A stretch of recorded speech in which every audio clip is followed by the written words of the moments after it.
Hello everyone, my name is Vinay Vishwakarma. आप देख रहे हैं अपना खूबसूरत सा channel bright coaching classes.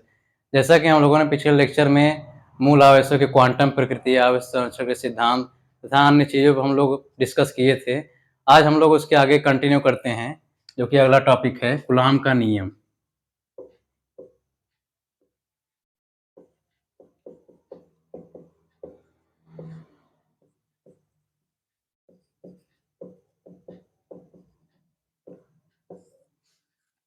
Coulomb के नियम के बारे में हम लोग जानते हैं। सन 1785 ईस्वी में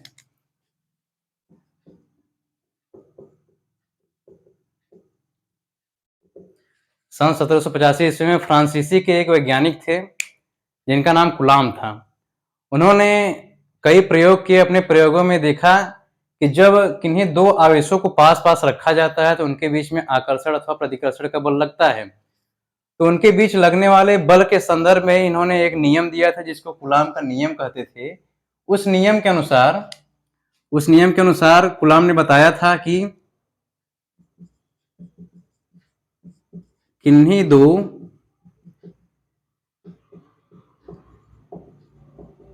बिंदु आवेशों के बीच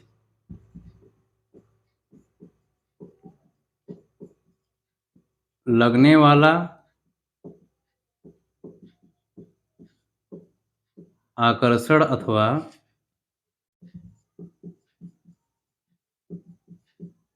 प्रतिकर्षण का बल उन दोनों आवेशों की मात्राओं के गुणनफल के अनुक्रमानुपाती तथा उनके बीच की दूरी के वर्ग के व्युत्क्रमानुपाती होती है। कूलॉम ने दो आवेशों के बीच लगने वाले आकर्षण अथवा प्रतिकर्षण बल के संबंध में यही पूरा नियम दिया था। इस बल के अनुसार अगर कोई दो बिंदु आवेश हैं, मान लीजिए कोई दो बिंदु आवेश हैं, एक आवेश का चार्ज है Q1, एक आवेश का चार्ज है Q2, इनके बीच में डिस्टेंस है R। तो कूलॉम ने बताया कि इन दोनों आवेशों के बीच लगने वाला आकर्षण अथवा प्रतिकर्षण का बल, जो बल इनके बीच लगेगा, वो डायरेक्टली प्रोपोर्शनल होगा, समानुपाती होगा उन दोनों आवेशों के गुणनफल के, तथा इनवर्सली प्रोपोर्शनल होगा बीच की दूरी के वर्ग के। इनवर्सली प्रोपोर्शनल कह लें या फिर डायरेक्टली प्रोपोर्शनल कहें 1/, डिस्टेंस के स्क्वायर के।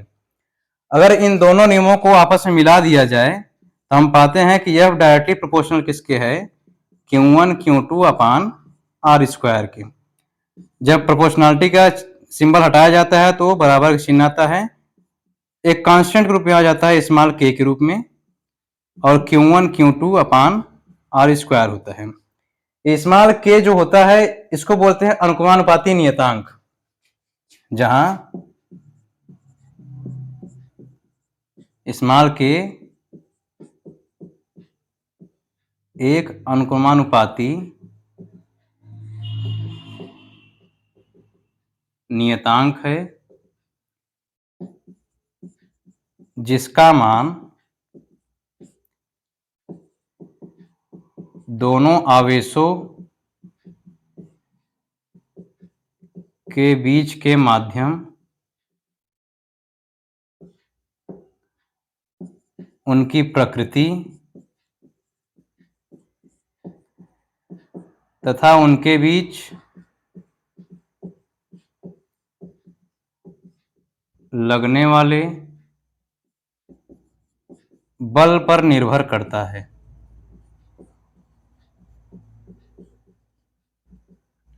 ठीक, इसको नोट कीजिए, फिर बताते हैं हम। चलिए इसको समझ लेते हैं अच्छे से। जैसे ये जो कूलॉम का नियम है ये दो बिंदु आवेशों के लिए सत्यापित है। मतलब बहुत लार्ज ऑब्जेक्ट का कोई चार्ज नहीं लेना है। ये जो बीच का डिस्टेंस है, इस डिस्टेंस के कंपेरिजन में जो चार्ज की क्वांटिटी हो बहुत ही छोटा हो, मतलब बहुत छोटे चार्ज अगर कहीं रखे गए हैं, आवेश रखे गए हैं, उनके बीच में डिस्टेंस है, आर डिस्टेंस है, चार्ज मान लेते हैं Q1 Q2 है, इनके बीच में दो प्रकार के बल लगना संभव है। यदि दोनों आवेशों की प्रकृति अलग अलग है, एक धनात्मक आवेश है, एक ऋणात्मक आवेश है, तो धनात्मक और ऋणात्मक आवेशों के बीच में सदैव आकर्षण का बल लगता है, जो कि वैद्युत बल ही होता है। परंतु अगर दोनों आवेशों की प्रकृति समान है, चाहे जो दोनों धनात्मक हो चाहे दोनों ऋणात्मक हो, तो उनके बीच में जो लगने वाले बल है, बल की प्रकृति कैसी होती है? प्रतिकर्षण की होती है। मतलब हमेशा वो दूसरे को धकेलने की कोशिश करते हैं। अब विपरीत प्रकृति होती है तो पास आने की कोशिश करते हैं, आकर्षण का बल लगाते हैं। ठीक है, तो इसके आगे हम लोग समझते हैं, नोट कर लीजिए।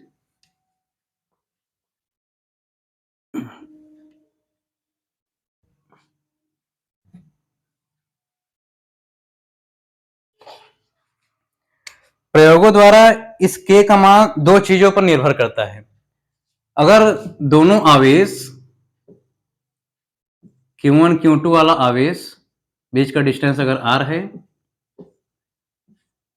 अगर इन दोनों आवेशों के बीच जो माध्यम है वो निर्वात अथवा वायु होती है, तो प्रयोगों द्वारा जो स्मॉल k की वैल्यू निकल कर आती है वो निकल कर आती है 1/4πε0।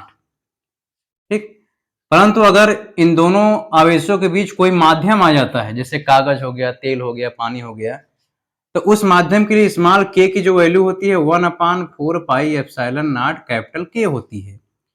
तो हम लोग नया फार्मूला बना सकते हैं कि जब बीच में कोई मीडियम है तब उनके बीच लगने वाले बल का फार्मूला एफ के बराबर 1/4πε0 के Q1 Q2 अपान आर के स्क्वायर, इसको इक्वेशन फर्स्ट मान लेते हैं। अगर इन दोनों चार्ज के बीच में, दोनों आवेशों के बीच में निर्वात अथवा वायु है, तब इनके बीच लगने वाले बल को हम सिर्फ एफ से डिनोट कर सकते हैं, जिसका मान कितना हो जाएगा 1/4πε0 Q1 Q2 अपान में आर स्क्वायर। इसको इक्वेशन सेकेंड मान लेते हैं। मतलब जब दोनों आवेशों के बीच में कोई माध्यम ना हो, निर्वात हो अथवा वायु हो। निर्वात क्या होती है? जहां एयर भी ना हो। ठीक है, ठीक है, तो इक्वेशन कब के लिए आया? जब दोनों आवेशों के बीच कोई माध्यम है। यहां हम लोग लिख देते हैं कि यदि दोनों बिंदु आवेशों के बीच कोई माध्यम हो, तब उनके बीच बल लगने वाले बल का फार्मूला ये बन जाएगा। तथा यदि दोनों आवेशों के बीच, यदि दोनों आवेशों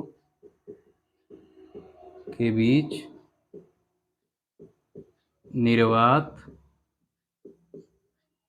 अथवा वायु हो, तब यही जो कैपिटल के फार्मूला है, एफ के वाले फार्मूला में कैपिटल के का मान क्या हो जाता है? 1 हो जाता है निर्वात अथवा वायु के लिए। तब उसके लिए फार्मूला इतना बनकर आ जाता है। ठीक, जहां कैपिटल के क्या है? जहां कैपिटल के माध्यम का परावैद्युतांक है। ठीक है, जो इन आवेशों के बीच में माध्यम रखा जाएगा उसी का परावैद्युतांक होता है कैपिटल के। ठीक, अब ये जो कैपिटल के का मान होता है, इसका मान सदैव 1 से बड़ा होता है। सिर्फ निर्वात अथवा वायु के लिए के का मान 1 होता है, कैपिटल के का मान। बाकी और किसी भी मीडियम के लिए इस कैपिटल के का मान 1 से ज्यादा होता है, तथा धातुओं के लिए इस कैपिटल के का मान अनंत हो जाता है। ठीक, इसके बाद समझते हैं,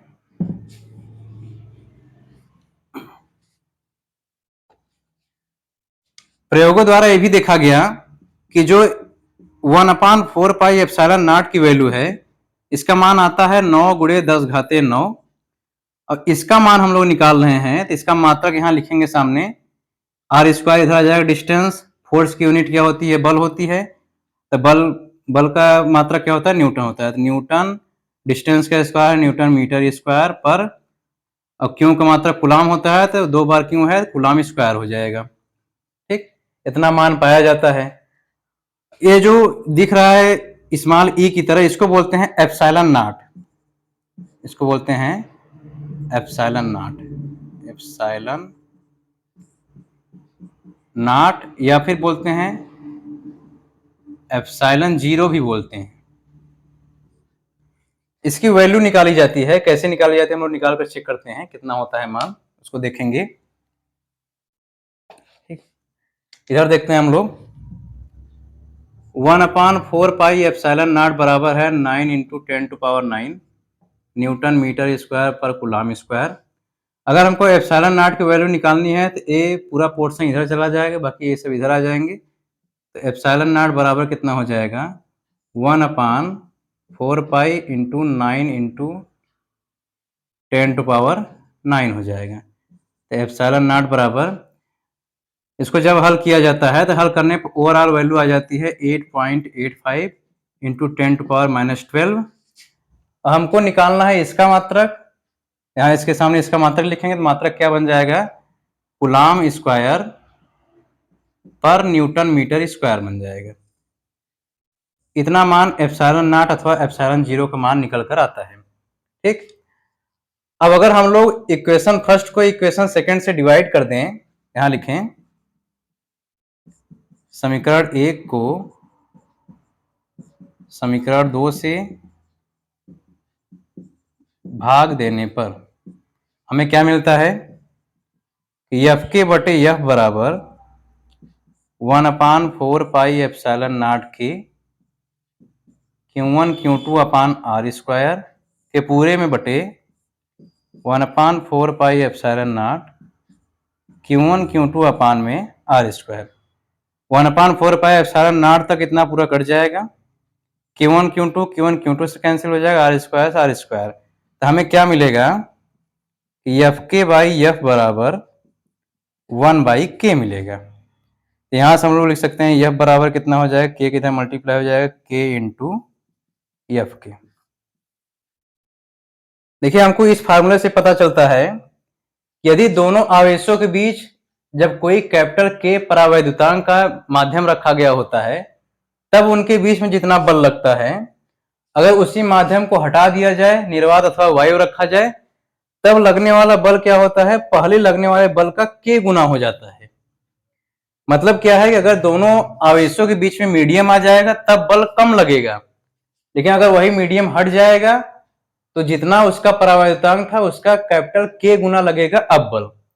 मतलब निर्वात अथवा वायु के बीच में अगर आवेश को रखा जाता है तो बल ज्यादा लगता है, अगर इनके बीच में किसी माध्यम को रख दिया जाता है तो बल कम लगने लगता है। ठीक है, तो इस फार्मूला से हम लोग एक प्रकार से न्यूमेरिकल लगा सकते हैं, आगे न्यूमेरिकल हम बताएंगे कि अगर दोनों आवेशों के बीच में माध्यम रखने पर जितना भी बल लग रहा हो और उस माध्यम का परावैद्युतांक दिया गया हो, और अगर पूछ ले कि निर्वात में कितना बल लगेगा, तो इस फार्मूला से हम लोग निकाल सकते हैं। इसमें 3 वेरिएबल हैं, कोई भी 2 वेरिएबल दिया रहेगा, तीसरे वेरिएबल का मान निकल सकता है।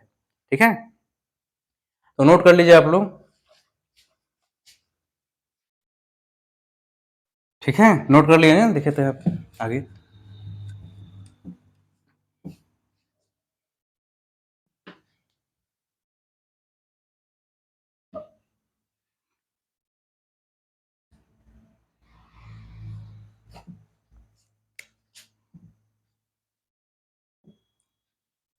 आगे समझते हैं हम लोग।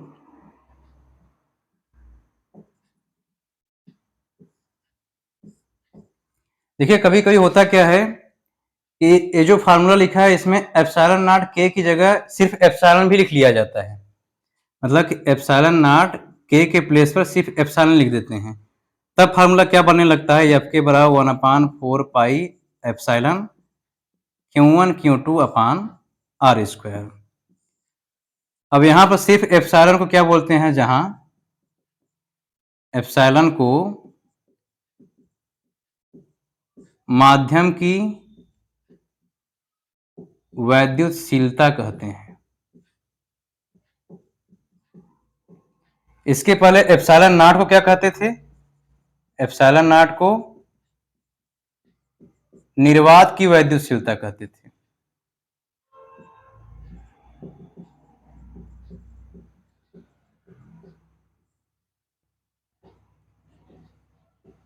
ठीक।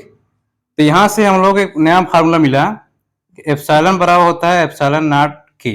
अगर कैपिटल के की वैल्यू निकालना चाहें तो कैपिटल के बराबर हो जाएगा एप्सिलॉन बटे एप्सिलॉन नॉट। मतलब न्यूमेरिकल को एक प्रकार से और सॉल्व किया जा सकता है कि अगर निर्वात की वैद्युतशीलता दी गई हो और माध्यम की वैद्युतशीलता दी गई हो, पूछ ले कि उस माध्यम का परावैद्युतांक कैपिटल के क्या होगा, तो इस फार्मूला से उसको निकाला जा सकता है। ठीक है, नोट कर लीजिए। और इसके बाद फिर हम पढ़ाते हैं अगले चैप्टर में अगले टॉपिक के बारे में। ठीक है, अगर हम लोग देखिए एप्सिलॉन नॉट की बीमा निकालनी है तो किस फार्मूला से निकाल सकते हैं, आइए समझते हैं।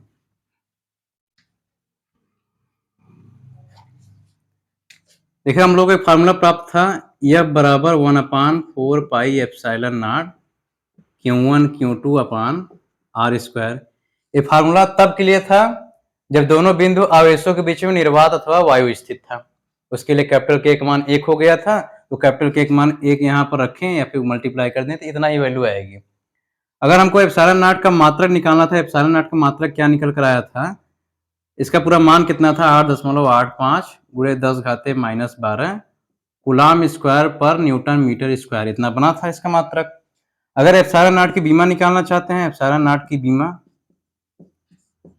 तो न्यूमेरिक नंबर आंकिक नंबरों का आंकिक संख्याओं कोई बीमा नहीं होती है। तो यहाँ हम लोग देखते हैं सी स्क्वायर है, मतलब सी क्या है, कूलाम का मात्रक होता है। कूलाम क्यों बराबर होता है IT, जिसके बारे में हम लोग बाद में पढ़ेंगे, इसका मान करंट में निकालेंगे, लेकिन बीमा के लिए अभी इसकी सहायता हम लोग ले लेते हैं।